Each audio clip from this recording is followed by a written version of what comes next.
Youth ഒരുപാട് നമ്മൾ കണ്ടു.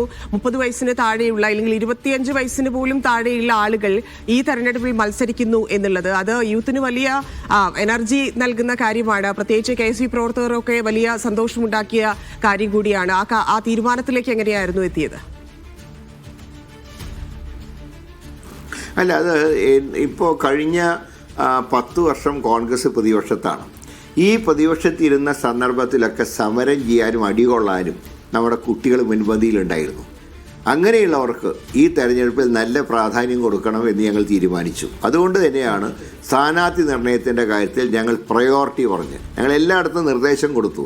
യൂത്ത് കോൺഗ്രസ് KSU പ്രവർത്തകർക്ക് നിങ്ങൾ മുൻതൂക്കം നൽകണമെന്ന് വാർഡ് കമ്മിറ്റികൾക്ക് യോഗം അവരെ വാർഡ് കോർ കമ്മിറ്റി കൂടുന്നതിന് മുമ്പ് തന്നെ ഞങ്ങൾ അക്കാര്യം ആവശ്യപ്പെട്ടു. മാത്രമല്ല, നിങ്ങൾ അങ്ങനെ പ്രാതിനിധ്യം നിങ്ങൾ കുറച്ചാൽ ഞങ്ങളിവിടെ അതിലിടപെടും എന്നുള്ള സൂചന കൊടുത്തു. അതുകൊണ്ട് തന്നെ താഴെ തട്ടിൽ നിന്ന് തന്നെ അവരുടെ പേരുകൾ ഉയർന്നു വന്നു.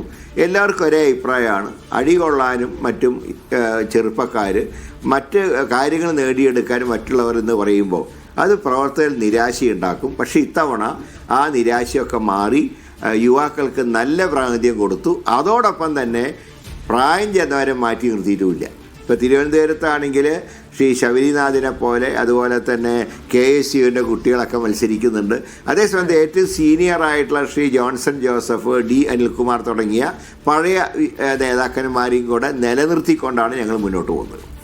ഈ യുവാക്കൾക്ക് കൂടുതൽ പ്രാധാന്യം കൊടുത്തതിൽ സീനിയർ ലീഡേഴ്സിന് അതൃപ്തിയുണ്ടോ? കാരണം നേരത്തെ തന്നെ ഇപ്പോൾ രാഹുൽ മാങ്കൂട്ടത്തിന്റെ ഉൾപ്പെടെ സ്ഥാനാർത്ഥിത്വവുമായി ബന്ധപ്പെട്ടൊക്കെ ഇവിടെ വലിയ ചർച്ചകളൊക്കെ നടന്നിട്ടുണ്ട്. അപ്പം അത്തരം വിമർശനങ്ങൾ ഇല്ലെങ്കിൽ അഭിപ്രായ വ്യത്യാസങ്ങൾ ഇപ്പോഴും ഉണ്ടോ കോൺഗ്രസിനകത്ത്? ഇല്ല, ഞാൻ പറഞ്ഞല്ല, സീനിയേഴ്സിനെ ഞങ്ങൾ ബഹുമാനിക്കുന്നുണ്ട്. അവർക്കും അതിൻ്റേതായുള്ള അംഗീകാരം കൊടുക്കുന്നുണ്ട്. പക്ഷെ കൂടുതൽ ചെറുപ്പക്കാർ രംഗത്ത് വരണം. അതുകൊണ്ടാണ് ഇത്തവണ ലോക്കൽ ബോഡിയിൽ KSU യൂത്ത് കോൺഗ്രസിൻ്റെ പ്രധാനപ്പെട്ട എല്ലാവരും ഉൾക്കൊള്ളാൻ ഞങ്ങൾ ശ്രമിച്ചിട്ടുണ്ട്.